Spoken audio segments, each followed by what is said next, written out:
एक जमाना था ये आतंकवादी आकर के हमारे वीर जवानों के सर काट करके ले जाते थे, और आज ये मोदी है घर में घुस करके मारता है। ये जो परिवर्तन आया है वो आपके वोट की ताकत से आया है। अगर नाम कमाना हो तो मोदी प्रधानमंत्री एक बार बन चुका,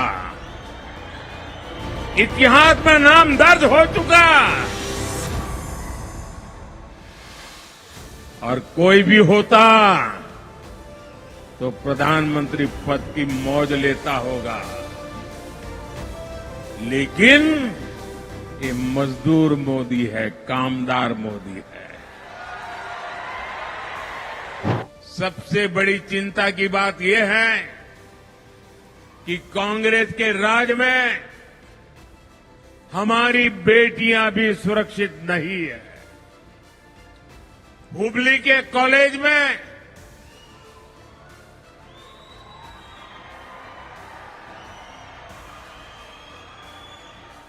सरेआम एक नौजवान बेटी को चाकू के एक के बाद एक वार कर करके मौत के घाट उतार दिया गया। लेकिन कांग्रेस पार्टी इस प्रकार की प्रवृत्ति करने वालों के लिए डर का नामो निशान नहीं रहा है। उल्टा जिनकी बेटी मारी गई वो पूरा परिवार बेचारा चिंता में जी रहा है। और ये कांग्रेस की नीतियों का परिणाम है। जब कैफे में बॉम्ब ब्लास्ट हुआ तो उन्होंने पहला क्या बयान दिया कि तो गैस सिलेंडर फटा है। अब ये सिलेंडर फटा है कि इनका दिमाग फटा है?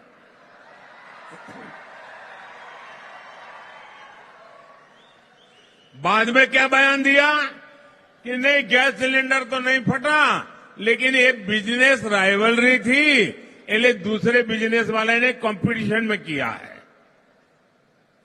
और जब एनआईए के पास मामला आया और जब जांच शुरू हुई तो इसके पीछे खतरनाक साजिश ध्यान में आई। बंगाल में जाकर के लोग पकड़े गए। क्या मेरे भाइयों बहनों, नमस्कार, कैसे हैं आप सब? उम्मीद करती हूँ सब लोग खुश और स्वस्थ होंगे। बड़ों को मेरा नमस्कार, छोटों को बहुत सारा प्यार। ये जो वीडियो आपने देखा, जो स्टार्टिंग में मैंने प्ले किया था, उस वीडियो में जिस तरीके से नरेंद्र मोदी, देश के प्रधानमंत्री नरेंद्र मोदी जी ने कांग्रेस को टारगेट किया और सारी चीज़ें सटीक बात बोली। जैसे कि आप देख सकते हैं, उन्होंने बम धमाकों को लेकर के पहले तो आतंकी हमले आप देख सकते थे 2014 के पहले, वो 26/11 हो या फिर 90s में जो धमाके हुआ करते थे, तो संसद पे जब धमाका हुआ उस टाइम पे आतंकी हमला, ऐसा लगता था कि उनको आतंकियों को कोई डर ही नहीं है। वो जब चाहते थे हमला करते थे, और क्या सिक्योरिटी थी गवर्नमेंट ऑफ इंडिया द्वारा हमें कुछ पता नहीं चलती थी। तो आतंकी हमलों को जिक्र किया उन्होंने। उसके अलावा सरहद पे जो हमारे वीर जवान वहाँ पे रहते थे, उनको वो चीज़ें नहीं प्रोवाइड कराई जाती थी, उनको उतना छूट नहीं दिया जाता था ताकि वो खुद एक्शन ले सके। क्योंकि हमारे वीर जवान जो हैं, जितने बहादुर हैं, उनके आगे आतंकियों को टिकना नामुमकिन है। लेकिन जब अगर हमारे वीर जवानों को, हमारे सेना का हाथ अगर आप बांध दोगे, तो फिर आप जो हमारे वीर जवान, हमारी जो सेना है, वो क्या कर सकती है।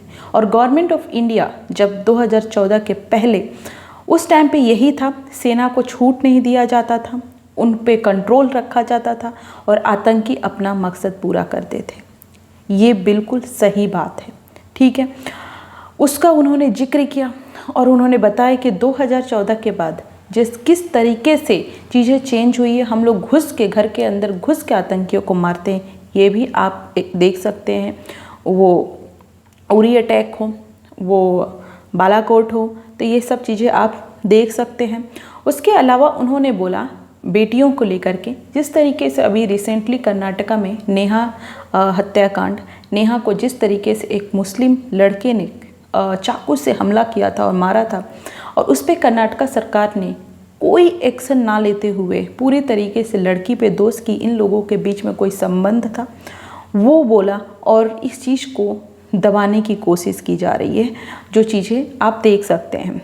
उसके अलावा रामेश्वरम कैफ़े ब्लास्ट, जिसको ले करके कांग्रेस बोलती कि कभी सिलेंडर फट गया तो कभी कुछ हो गया, लेकिन जब NIA ने जांच शुरू किया तो उससे पता चला कि यह आतंकी हमला है, आतंकियों ने इसे, और उसमें अभी रिसेंटली आप देख सकते हैं कि 2 मुस्लिम युवकों को जांच हुई, जांच में पता चला कि ये बंगाल में पकड़े गए, जो रामेश्वरम कैफ़े ब्लास्ट के पीछे इनका हाथ था। तो ये तमाम चीज़ें हैं जिसमें कांग्रेस का दिखाता है कि कांग्रेस किस तरीके से 2 तरह का काम करती है, किस तरीके से उसका फेस 2 तरीके, आपके सामने कुछ और पीठ पीछे कुछ और करती है। कांग्रेस हमेशा से, ये आप समझ जाइए, हमेशा से कहीं ना कहीं वो बोलती सेक्युलर है, लेकिन कहीं ना कहीं उसका बहुत ज़्यादा मुस्लिमों के तरफ बहुत सहानुभूति देखी जा सकती है, और यहाँ तक कि मुस्लिमों के प्रति इतनी सहानुभूति देखी जा सकती है कि वो आतंकियों का भी समर्थन करने में पीछे नहीं आते, आतंकियों के मरने पे आंसू तक बहाते हैं। ये है कांग्रेस। तो ये तमाम चीज़ों का जिक्र किया प्रदेश के प्रधानमंत्री नरेंद्र मोदी जी ने, और यही जब जिक्र किया जाता है, जब बताया जाता है सच्चाई, तो कांग्रेस को लगती है मिर्ची, और वो बोलती है कि ये सब झूठ बोला जा रहा है। लेकिन इसमें आप देख लीजिए, कहीं पे कोई भी लाइन झूठी हो, आप जो आतंकी हमला हो, वो आप खुद उस चीज़ के गवाह हैं कि पहले कैसे आतंकी हमला हुआ करते थे, बम ब्लास्ट, आज बम ब्लास्ट अगर हुए हैं, आज रामेश्वरम कैफ़े बम, वहाँ पर भी कर्नाटका में कांग्रेस की सरकार है। नेहा हत्याकांड हुआ, वहाँ पर भी कर्नाटका में हुआ, वो भी कांग्रेस की सरकार है वहाँ पे। तो ये चीज़ें तो दिखाती है कांग्रेस की रवैया। मुझे लगता है कि हम जनता को जानना पड़ेगा कि कांग्रेस किस लेवल तक गिर सकती है, और कांग्रेस जो बोलती है उसका बिल्कुल नहीं है, कांग्रेस को पता भी नहीं है कि वो अपने वोट बैंकिंग के लिए किस हद तक गिरेगी नीचे। तो ये तमाम चीज़ों का नरेंद्र मोदी जी ने जिक्र किया और बताया कि कांग्रेस किस तरीके से वोट बैंकिंग के लिए कुछ भी कर सकती है, और ये सारी चीज़ें जो करते आई है स्पेशली उस कम्युनिटी के लिए, वो आपको देख के पता चलेगा कि वो कांग्रेस किस हद तक गिर सकती है।